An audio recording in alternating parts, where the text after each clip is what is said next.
timau mau bisa kemaga atau lalu rung rotong tunggu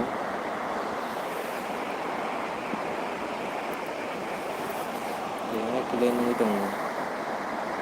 oh yang tinggal ada orang itu nyawa kenal lah besok bom itu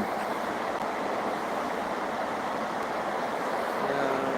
yang sakau sampai itu ya kilo